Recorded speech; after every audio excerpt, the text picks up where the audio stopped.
96 FM Merkuri, sahabat, dan sudah pukul 11 dan di hari Rabu jadi waktunya perjalanan Rumah Sehat Surabaya. Ini hadir kembali menemani Anda, sahabat. Dan perjalanan Rumah Sehat Surabaya ini bisa Anda ikuti juga secara streaming, baik itu melalui aplikasi On Airs ataupun juga di websitenya Merkuri di www.merkurifm.id. Untuk di website Anda ini bisa streaming tidak hanya secara audio, tapi juga secara visual. Anda bisa untuk mobile, Anda bisa scroll saja ke bawah untuk Anda cari visual radio untuk melihat kondisi selama kita bersiaran, selama talk show seperti apa ya, sahabat. Anda bisa streaming secara visual di websitenya Merkuri, sekali lagi di www.merkurifm.id. Dan Anda juga bisa sharing ataupun juga bertanya bersama dengan narasumber berkaitan dengan tema yang akan kita bahas di perjalanan Rumah Sehat Surabaya ini di line telepon 5620096 atau di WhatsApp call dan juga WhatsApp Messengers di 08173096. Dan di Rabu kali ini di 21 Agustus 2024 ini sudah hadir ada Dr. Iwan Sulianto, spesialis penyakit dalam. Apa kabar, Dok? Baik, sehat sekali. Semoga teman-teman juga demikian. Amin ya, alhamdulillah karena sudah mau kembali untuk mengedukasi kita. Beberapa waktu lalu marak-maraknya demam berdarah ya, Dok ya, yang kita bahas. Ya, betul. Dan kali ini berkaitan dengan tema penata laksanaan nyeri, terutama nyeri kanker. Kalau berbicara berkaitan dengan pengobatan kanker, sahabat, jenisnya itu cukup beragam ya, mulai dari pengobatan melalui radioterapi, kemoterapi, operasi hingga perawatan paliatif. Nah, kalau bicara perawatan paliatif umumnya diterapkan pada pasien kanker stadium lanjut, dan nyeri itu merupakan salah satu gejala yang sering dialami oleh pasien paliatif. Seperti itukah, Dok, kalau kita bicara tentang perawatan paliatif, nyeri yang paling banyak dikeluhkan oleh pasien kanker ini, Dok? Iya, baik. Jadi bukan hanya pasien kanker saja. Semua orang kalau mengalami nyeri itu akan menurunkan kualitas hidup. Jadi hal yang menurunkan kualitas hidup orang itu yang pertama itu urutan pertama nyeri, bukan yang lain. Yeah. Kalau kita sudah mengalami nyeri, apalagi kalau nyerinya itu berat sekali, itu ya pasti kita tidak bisa apa-apa. Mau makan tidak bisa, mau minum tidak bisa. Yeah. Mau apa-apa aja sudah nggak bisa. Kalau sudah nyerinya itu sudah level paling tinggi, yang bisa kita paling menangis atau berteriak-teriak. Ya, jadi nyeri itu kelihatannya sepele tapi penting sekali. Karena kan akan mengganggu kegiatan sehari-hari juga dari pasien tersebut ya, Dok ya. Mau ngapa-ngapain susah karena nyeri sekali. Untuk gerak saja kadang susah karena nyeri gitu. Kalau bicara sebelum kita membahas berkaitan dengan tata laksana nyeri, kita bicara tentang kanker. Angka kanker untuk saat ini, Dok, baik itu secara global ataupun juga nasional, bahkan di lokal. Untuk saat ini angkanya seperti apa, Dok? Kondisi realnya seperti apa? Apakah terus meningkat ya dengan canggihnya alat-alat untuk diagnosis, atau ya ini juga semakin meningkat untuk usianya semakin muda? Seperti apa, Dok, kondisinya untuk kanker? Iya, baik. Jadi untuk secara global memang di Amerika Serikat sendiri angka pertumbuhan kanker itu yang diketahui untuk tahun-tahun terakhir ini juga meningkat. Sekitar 2 juta ya. Dan tiap harinya untuk setahun ya. Untuk tiap harinya sekitar 5.000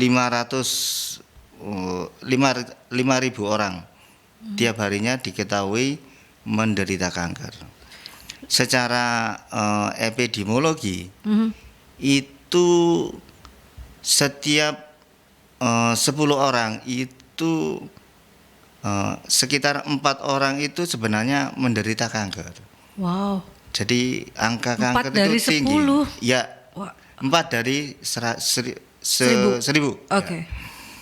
Ya, 4 dari 1.000 itu merupakan pasien kanker. Ya. Kemudian kalau untuk di Indonesia itu juga mengalami peningkatan. Yang terdata untuk di Indonesia itu kejadian angka pasien kanker itu sekitar meningkat 400.000 untuk pasien baru. Ya. Jadi segituan.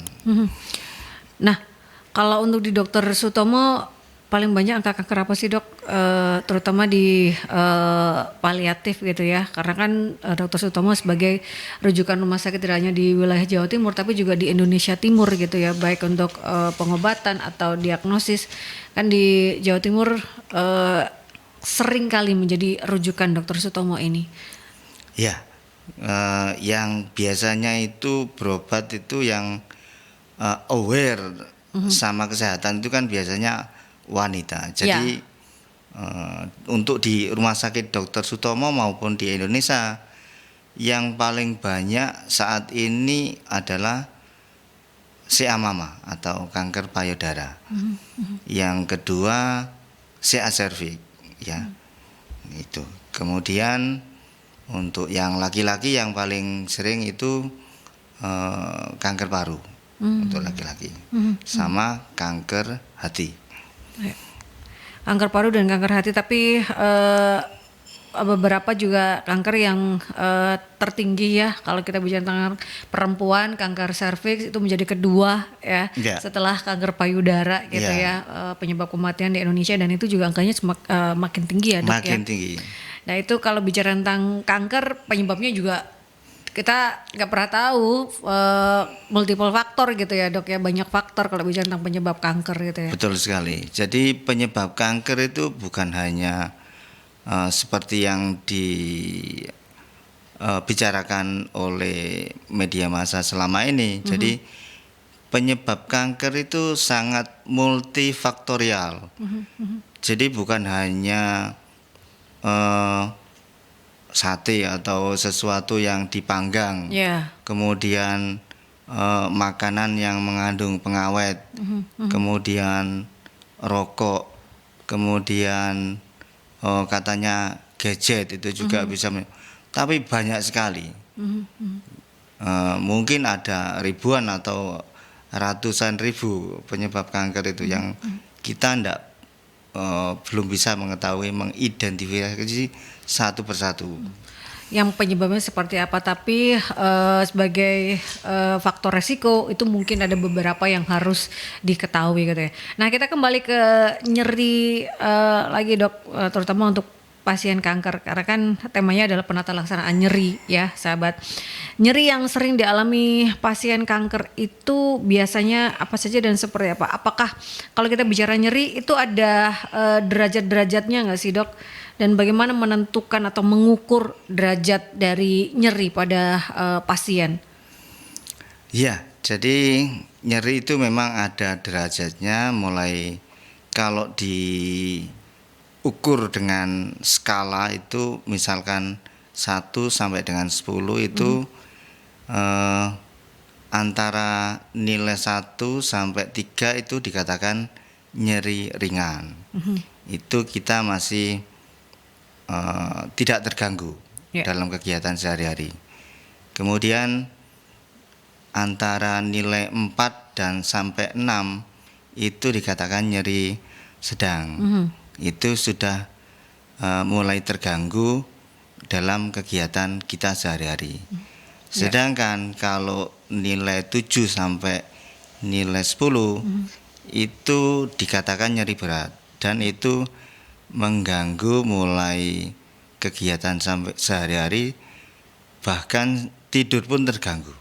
Itu derajat penilaian nyeri untuk saat ini yang disetujui oleh WHO. Ya. Nah, untuk mengukurnya seperti apa dok? Kadang kan kalau kita bicara terkait dengan pasien itu kan akan berbeda. Nyeri yang ringan untuk pasien si A mungkin berbeda dengan pasien yang B. Itu bisa nggak sih dok kalau kita bicara tentang nyeri itu? Iya, jadi nyeri itu ada 2 macam kalau saya boleh klasifikasikan. Nyeri yang sifatnya itu memang karena saraf ya, saraf nyeri. kemudian nyeri yang karena faktor psikologis. Contohnya kalau nyeri yang karena saraf ya tentunya kalau misalkan kita dipukul ya tentunya akan merasakan kesakitan karena yang mengenai saraf kita atau biologis kita. Sedangkan yang bersifat psikologis itu nyeri yang karena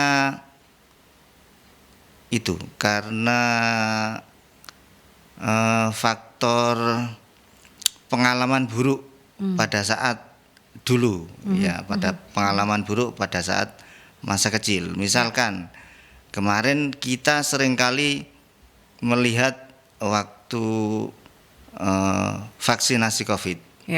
Ya, banyak sekali di situ orang dengan yang badannya besar-besar itu waktu divaksin itu takut semua. Iya, betul. jadi itu yang dimaksud nyeri yang bersifat psikologis ya. Ya.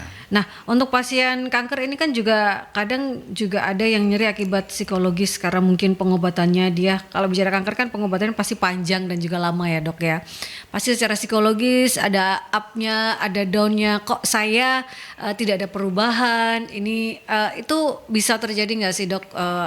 Akibat psikologis akhirnya merasa nyeri yang kemudian tidak mendramatisir sih, tapi karena tekanan psikologis berkaitan dengan penyakitnya, kok tidak ada perubahan, kok saya hanya gini, kok saya istilahnya merasa menjadi beban. Itu tuh kalau untuk pasien kanker seperti apa, Dok?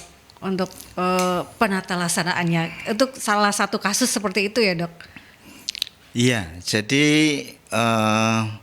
memang kadang kita ini berharap terlalu tinggi dan kadang kalau kita memberikan dokternya yang memberikan penjelasan yang lebih masuk akal itu tidak nyaman di pasiennya itu, karena begitu kita memberikan penjelasan mengenai nyeri atau memberikan penjelasan mengenai penyakitnya, pasiennya itu langsung down. Jadi butuh kondisi khusus yang bisa membuat pasien itu bisa menerima penyakitnya ini berat. Dan kemungkinan dari penelitian angka harapan hidupnya atau kesembuhannya itu kecil. Itu yang kadang belum tersampaikan kepada pasien sehingga pasien itu merasa kok gak sembuh-sembuh. Nah, seperti itu.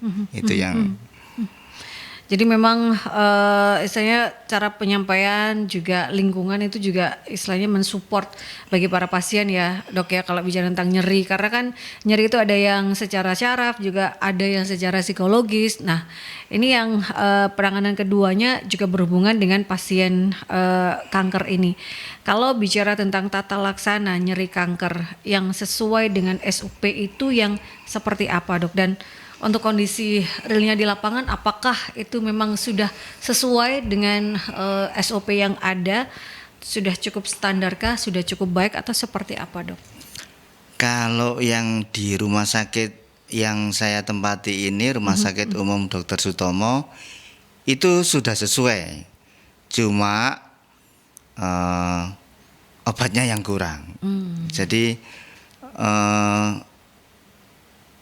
jumlah yang tersedia, obat yang tersedia itu yang kurang memenuhi syarat. Jadi tidak semua obat anti nyeri yang ada, yang beredar di luar negeri ini ada di Indonesia, sehingga kita agak kurang maksimal dalam menangani nyeri ini. Kemudian juga faktor mungkin ya faktor pendidikan juga. Seringkali pasien itu berkata, saya kok harus minum obat nyeri terus ini, saya sudah bosan ini. Apa enggak bahaya minum obat terus-terusan ini? Ya, Ya, seperti itu. Jadi pemahaman pasien yang untuk pengobatan anti nyeri ini juga perlu kita jelaskan. Nah, kalau bicara obat anti nyeri, Dok, yang kita ketahui kalau untuk nyeri kanker ini biasanya adalah yang diberikan adalah morfin. Selain morfin untuk penghilang nyeri, itu biasanya seperti apa untuk tata laksana dari nyeri terutama untuk pasien kanker ini, Dok? Ya, jadi pengobatan anti nyeri itu memang meskipun kanker itu tidak harus morfin. Tapi kalau nyerinya itu nyeri yang seperti saya katakan tadi, nyeri yang ringan itu mungkin cukup paracetamol, itu cukup. Kemudian untuk nyeri yang sedang itu cukup ya golongan misalkan ya saya sebut aja ya tramadol gitu, itu sudah cukup. Untuk yang nyeri berat memang golongan opioid ya. Ini yang memang agak sulit terjangkau untuk rumah sakit yang tipe C misalkan. Itu karena mungkin perlu pengawasan yang lebih ketat karena ditakutkan. Yang ditakutkan itu kan penyalahgunaannya. Karena dalam pengalaman saya selama mengobati pasien itu sebenarnya kalau untuk anti nyeri golongan opioid itu tidak ada yang namanya ketagihan, kemudian yang namanya adiksi, namanya kemudian dia itu kayak orang mabuk, kayak orang merasakan fly atau senang, itu tidak ada. Semua pasien itu saya tanya itu tidak ada. Bahkan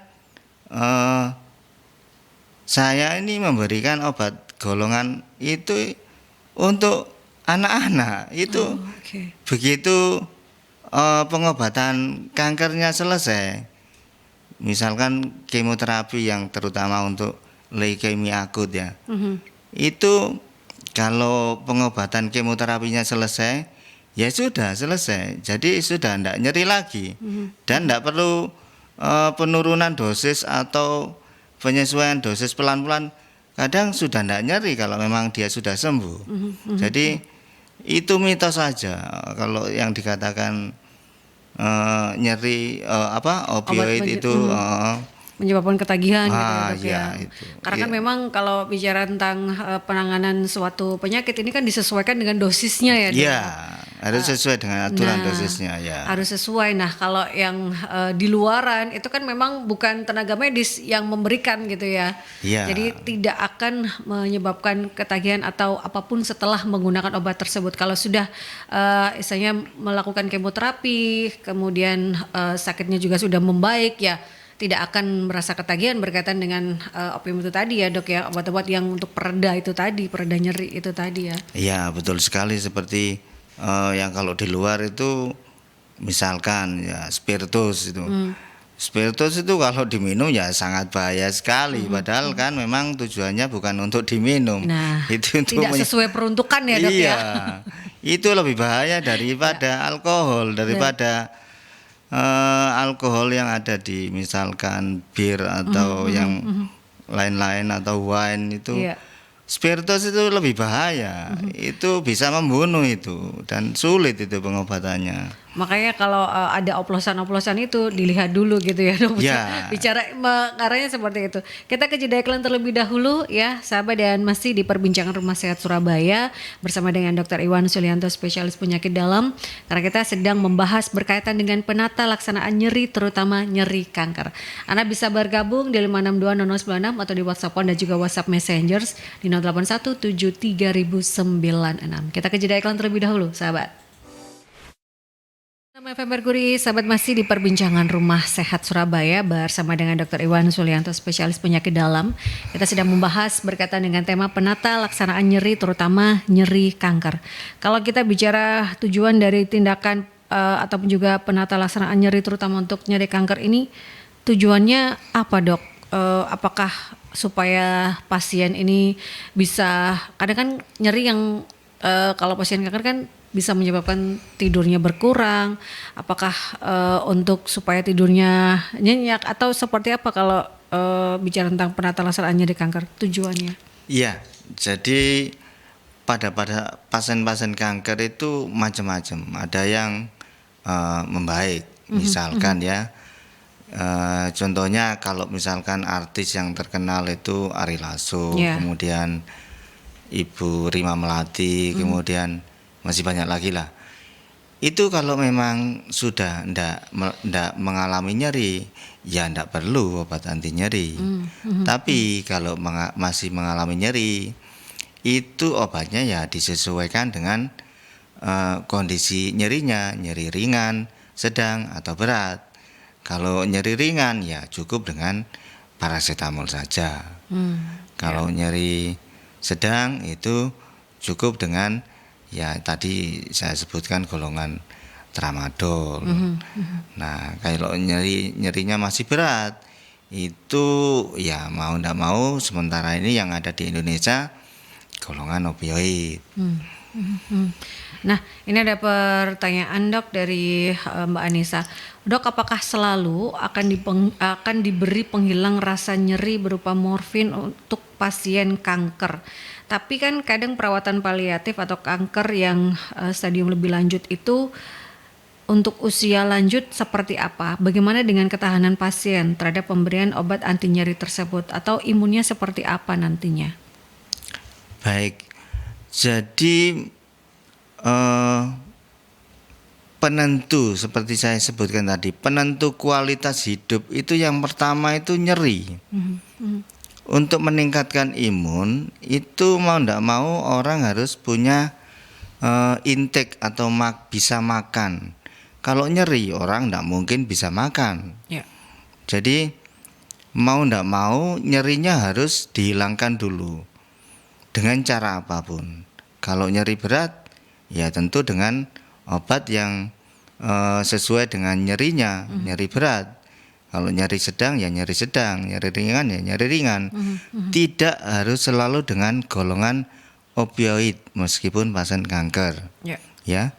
Kalau memang pasien kanker itu cukup dengan paracetamol saja, ya paracetamol saja. Banyak pasien di Rumah Sakit Dr. Sutomo itu kontrol hanya untuk sekedar sekedar gampangannya itu curhat, ingin diperiksa, dan dia nyerinya itu sudah ringan.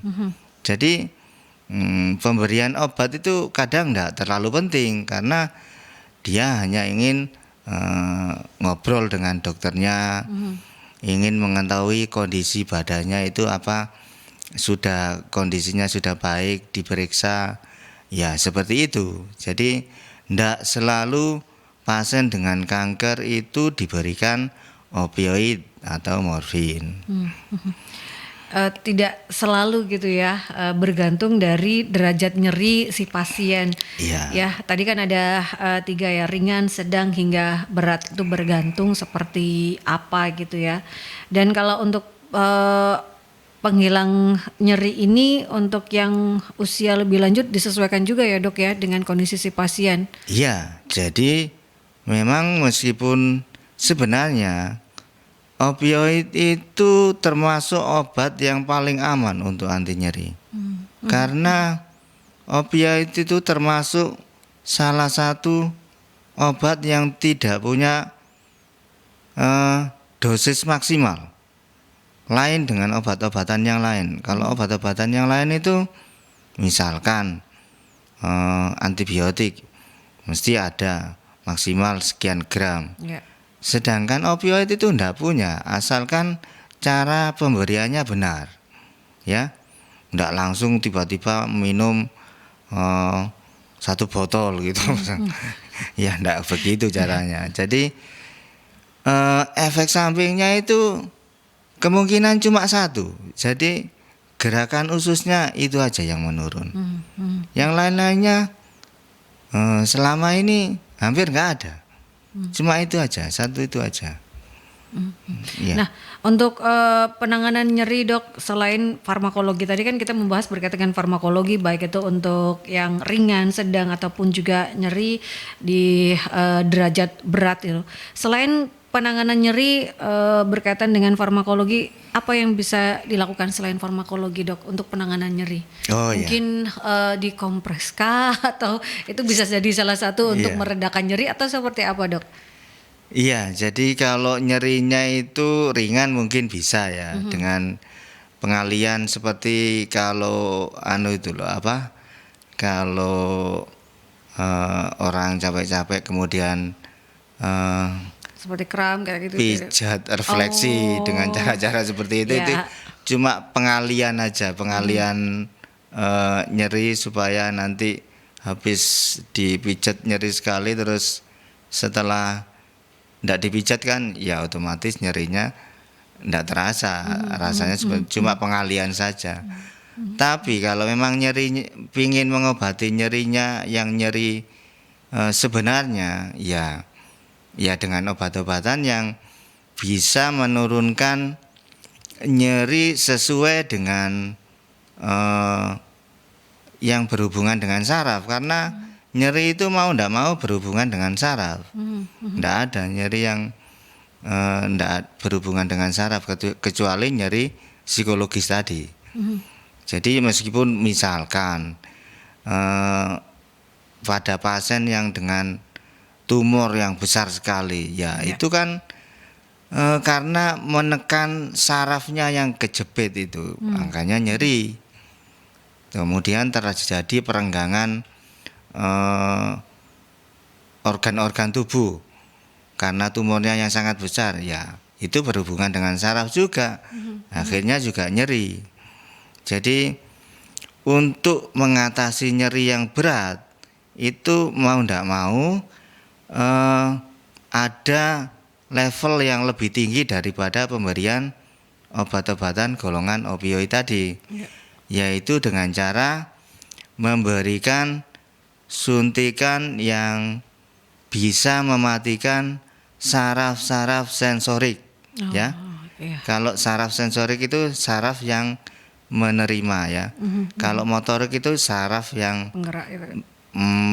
menggerakkan badan kita. Jadi kita bisa memukul, menendang itu motorik. Tapi yang merasakan itu namanya saraf sensorik.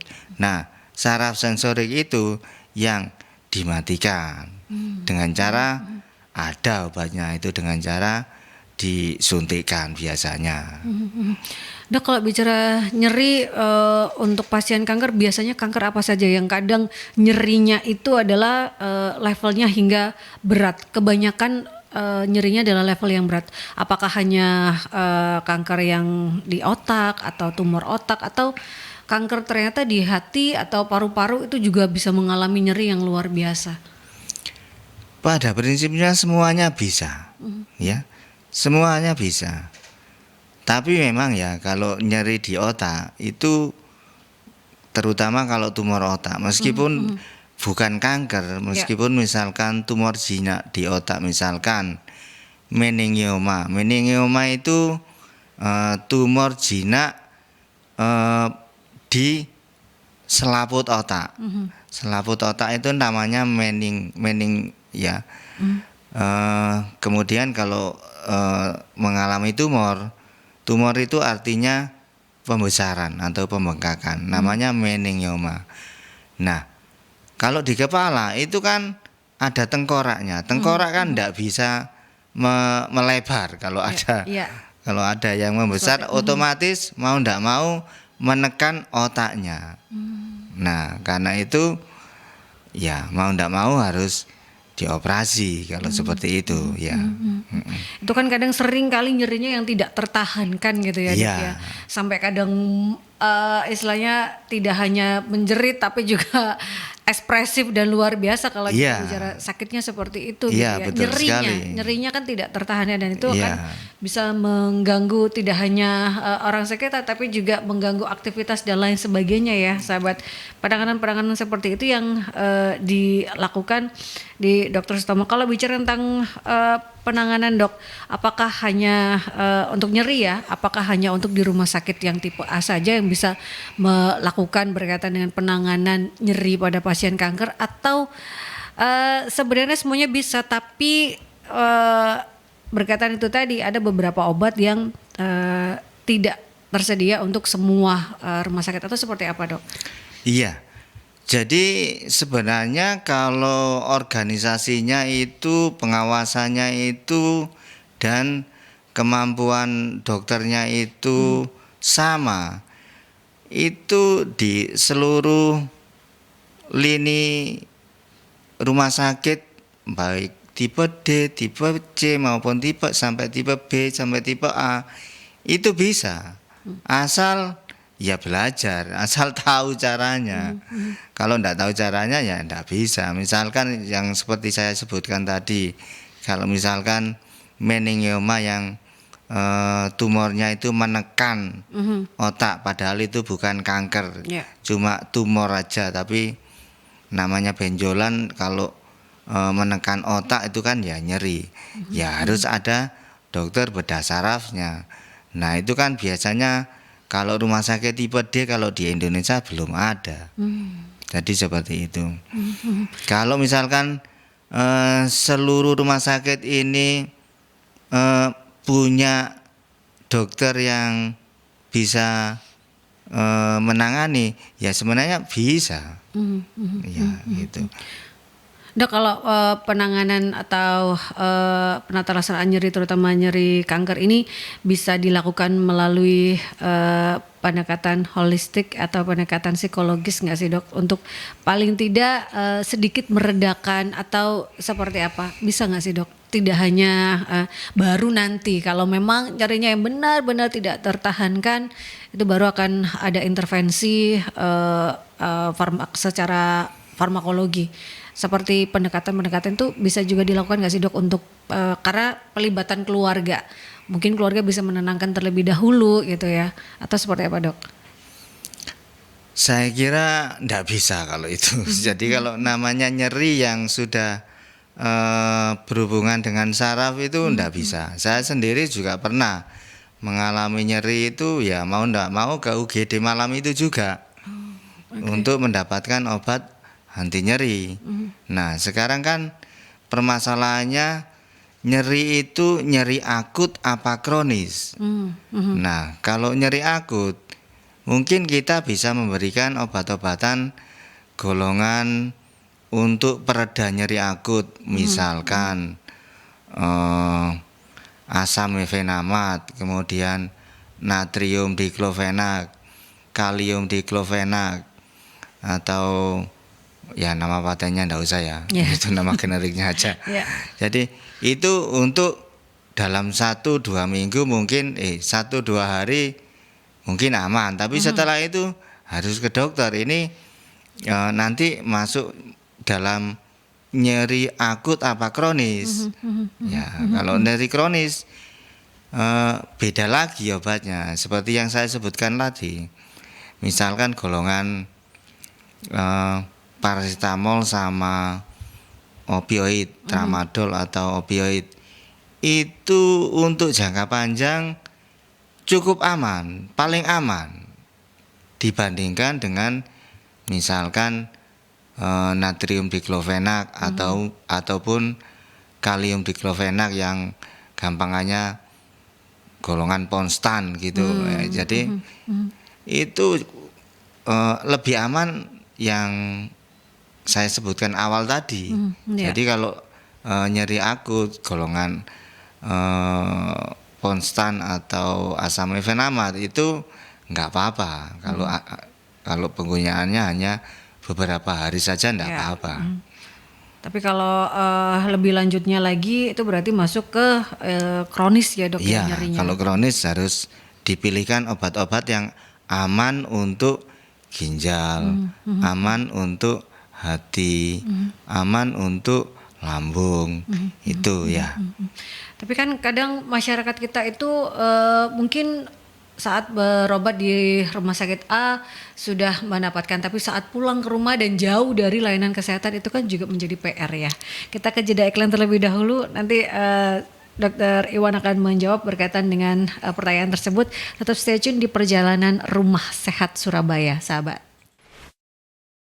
96 FM Merkuri, sahabat masih di perbincangan Rumah Sehat Surabaya. Sahabat bersama dengan Dr. Iwan Sulianto, spesialis penyakit dalam. Kita membahas tema berkaitan dengan penata laksanaan nyeri, terutama nyeri kanker.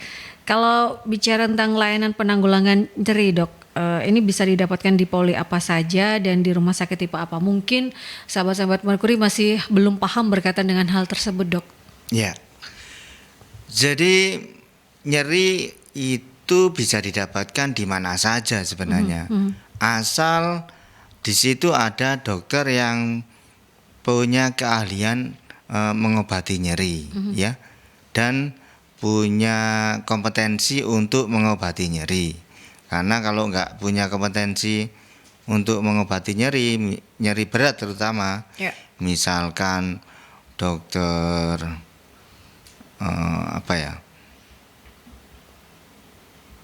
yang tidak punya kompetensi untuk mengobati nyeri berat, mungkin masih nurse atau seperti apa, Dok, atau yang masih umum yang nggak masih koas gitu ya. Kadang kan kalau di IGD itu kan ya mungkin belum punya kompetensi lah intinya, ya belum punya kompetensi untuk memberikan obat-obatan yang sifatnya itu untuk nyeri-nyeri berat. Kalau nyeri ringan sampai sedang saya kira semua dokter punya. Ya, untuk yang berat itu kan khusus ya, Dok ya. Ya, kayak saya misalkan nyeri berat yang memerlukan intervensi seperti yang disyaraf tadi gitu ya. Ya, yang injeksi untuk saraf sensorik tadi, ya saya tidak boleh karena saya tidak punya kompetensi untuk itu. Jadi syaratnya sebenarnya itu saja sih. Jadi asal punya kemampuan dan kompetensi dan pernah kompetensi artinya sudah pernah dilatih dan latihan. Itu harus dilatih. Kompetensi itu beda dengan cuma sekedar baca. Kalau baca aja sekarang ini kan orang itu banyak yang sekedar baca jurnal di Google, dua jurnal yang kelihatannya jurnal bagus itu sudah merasa melebihi dokter. Yang belajarnya sudah, kalau spesialis itu dokter umum aja 6 tahun, nanti spesialisnya 5 tahun lagi, nanti super spesialisnya tambah 3 tahun lagi. Itu berapa lama? Masa mau dikalahkan sama yang cuma baca gitu 2 jam? Kan beda antara praktek juga yang baca ya, Dok ya. Iya, itu akan gitu. Beda gitu ya, beda, sahabat. Ya. Jadi pada prinsipnya semuanya bisa asal punya kompetensi, ya, dan punya kemampuan, gitu ya. Itu bisa menanggulangi berkaitan dengan nyeri ya, sahabat. Nah, bagaimana dengan masyarakat yang mungkin jauh dari layanan kesehatan, Dok? Berkaitan dengan nyeri ini kan kadang kita tidak pernah memprediksi kapan datangnya, kapan munculnya. Tapi kan kadang masyarakat ini jauh tidak terjangkau pada layanan-layanan kesehatan. Bagaimana penanggulangan dari nyeri ini, Dok? Ya. Jadi untuk menanggulangi rasa nyeri yang terutama jauh dari pelayanan kesehatan, ini saya kira tidak ada. Jadi mau tidak mau pemerintah harus menyediakan layanan yang bisa diakses oleh masyarakat dalam penanggulangan nyeri itu sendiri. Karena saya sendiri pernah mengalami yang namanya nyeri berat. Padahal saya ini sudah lulus dokter, sudah lulus, sudah selesai Inpres atau PTT lah. Itu sudah, dan saya injeksikan sendiri, tidak mempan dengan anti nyeri biasa itu, karena memang nyerinya itu nyeri berat. Untuk itu ya mau tidak mau harus disediakan oleh pemerintah layanan yang bisa menjangkau sampai ke perifer atau ke daerah-daerah. Karena nyeri itu sesuatu yang sifatnya darurat. Kita bisa saja ndak makan sehari, tapi masih minum ya. Ya. Tapi kalau untuk nyeri, kita ndak mungkin. Kalau nyeri berat itu mau menahan 1 jam atau 2 jam, bahkan mungkin beberapa menit. Kita ndak mungkin. Kita sampai menangis, kesakitan akan ndak akan kuat lah. Ya. Mending pingsan. Kalau Ya. kalau sudah pingsan ya ndak apa-apa kalau sudah pingsan. Jadi kalau masih nyeri itu ndak bisa. Karena kan tidak tertahankan ya dok kadang itu, sehingga kalau memang nyerinya parah sekali ini bisa menyebabkan orang pingsan. Dan untuk si pasien ya daripada merasakan nyeri yang luar biasa, mending pingsan gitu ya dok. Ya kadang sampai pingsan memang. Iya. Karena memang saking tidak tertahankan. Saking nyerinya. tidak tertahankan di rumah sakit Dr. Sutomo kalau nyeri sekali gitu kadang pasiennya sampai pingsan karena dia waktu itu kehabisan obat, rumahnya jauh dan Ya. telat kontrol.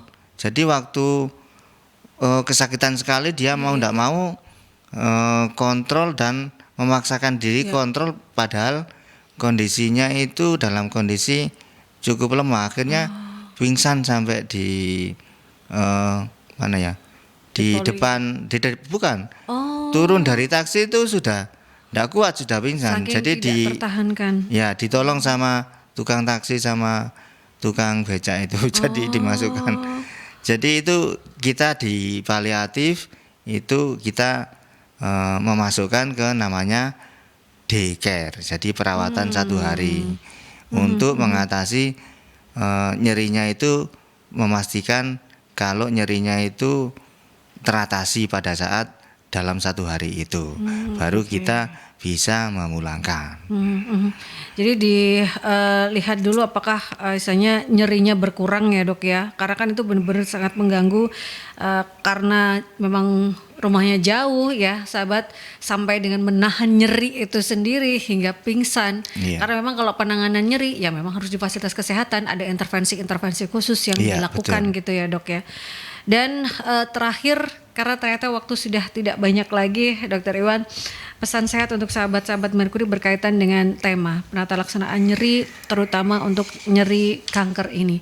Karena kan kita ketahui tadi Dr. Iwan juga mengatakan bahwa kalau bicara tentang nyeri, ya namanya juga nyeri, itu ada derajatnya ringan, sedang hingga berat. Dan kadang kalau sudah berat itu kan sudah tidak tertahankan sehingga mengganggu kualitas hidup juga, dan bahkan kalau tidak tertahankan lagi itu bisa menyebabkan nyeri. Akan lebih baiknya memang harus pergi ke fasilitas kesehatan. Pesan Dr. Iwan seperti apa dok? Pesan saya, kalau selama ini sudah tahu kalau punya penyakit yang berpotensi menimbulkan nyeri, ya sedia saja obat anti nyeri di rumah. Jadi sewaktu-waktu kalau nyeri digunakan, ya. Tapi ya jangan banyak-banyak. Kalau enggak nyeri terus sedia banyak-banyak nanti expired. Ya. Jadi itu Disesuaikan ya, ya, dok, ya. disesuaikan ya. Jadi obat yang anti nyeri yang selama ini cocok dan terbukti sudah pernah dipakai enggak menimbulkan alergi, bisa ditaruh, disimpan di rumah. Gitu. Dan untuk support keluarga adalah menemani untuk ke fasilitas kesehatan. Nah, Ya, itu yang bisa keluarga dilakukan ya, harus dok, ya. siap siaga untuk mengantar si pasien itu ke fasilitas kesehatan yang bisa menangani nyeri.